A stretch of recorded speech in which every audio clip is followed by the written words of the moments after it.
In this video, we will examine a worked example demonstrating how to find the average value in an array. Here are the subgoals for evaluating arrays. First, we set up the array from 0 to size -1. Then, we evaluate the data type of statements against the array. Finally, we trace the statements, updating the slots as we go.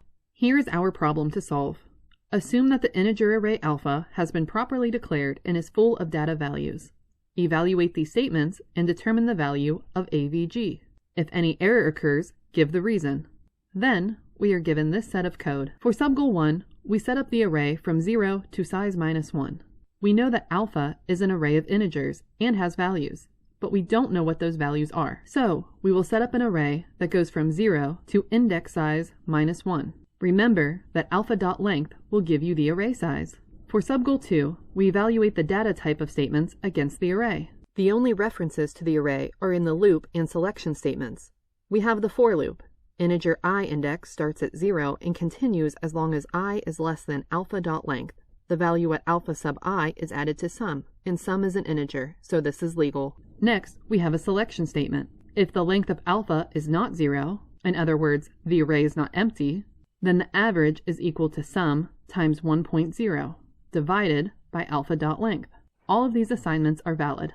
For subgoal 3, we trace the statements, updating the slots as we go. Let's trace it with a sample array. First, sum and average are both initialized to 0 values. Then we calculate the sum. We will go through the loop where I takes on every index value from 0 to 4, which is the alpha.length -1. We are adding the value at alpha sub I to the sum. So when I is 0, alpha sub I, or alpha at position 0, is 12. So we add 12 to sum. When I becomes 1, we add the value at alpha sub 1, or 22, to the value in sum. 12 plus 22 is 34. So sum is now 34. Then I becomes 2. Alpha sub 2 is 8. Adding 8 to 34 gives us 42. When I becomes 3, alpha sub 3 is 15. Adding 15 to 42 is 57. When I becomes 4, alpha sub 4 is 3. Adding 3 to 57, we have 60. When we exit the loop, sum now has a value of 60.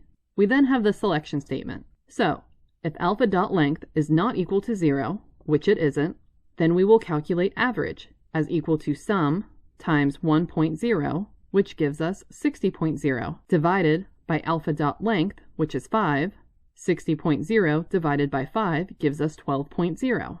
We can see that all the values in the array are then added to sum.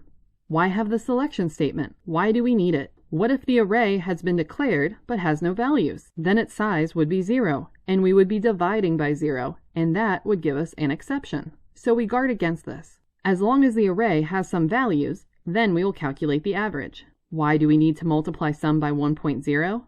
Remember, an integer divided by an integer is always an integer. So we need to make sure that either the divisor or the dividend is a double. And one way to do this without affecting the value is to multiply it by 1.0. Another way would be to add 0.0 to the value.